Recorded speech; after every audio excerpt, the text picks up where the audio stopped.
Ներդրումների առումով դուք երևի գիտեք, որ Սամվել Կարապետյանը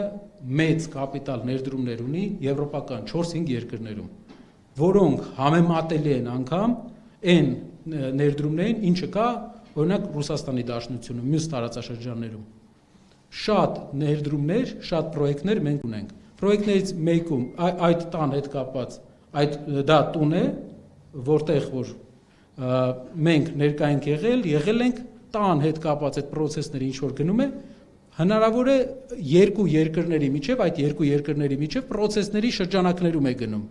բայց մեր կապիտալը դա մեր կապիտալն է։ Ի դեպ, ուզում եմ դուք ուշադրություն դարձնեք, Սամվել Կարապետյանը Ռուսաստանում դարձել է ֆինանսապես հաջողակ մարդ, չունենալով որևէ հումքային ընկերության մեջ փայ, այդ երկրում անշարժ գույքի մեջ ներդրում կատարելով, Արաբական Միացյալ Էմիրություններում անշարժ գույքի մեջ ներդրում կատարելով, Հունաստանի Հանրապետությունում անշարժ գույքի մեջ ներդրում կատարելով։ Ինչ է անշարժ գույքը։ Անշարժ գույքը դա քրտնաջան աշխատանք է։ Չի կարելի բոլորին, այդ դուք պատկերացնում եք Սամվել Կարապետյանը միակն է, ով չի ընկել, ամենակչերից մեկն է, ով չի ընկել արևմտյան պատժամիջոցների մեջ, այս պատերազմների սկսելուց հետո։ Ինչու։ Ձեզ չի հետաքրքրում ինչու։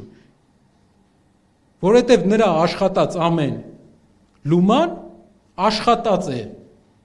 եւ ամենա հիասթափեցնող այս process-ի մեջ Հայաստանի ձևաչափով, որ երբ որ նրա վերաբերմունքը ներդրումային մենք տեսնում ենք Հայաստանի հանդեպ միշտ ու հայկական իշխանություններից մենք տեսնում ենք մի տեսակ, գիտեք ինչ, խանդ, վախ,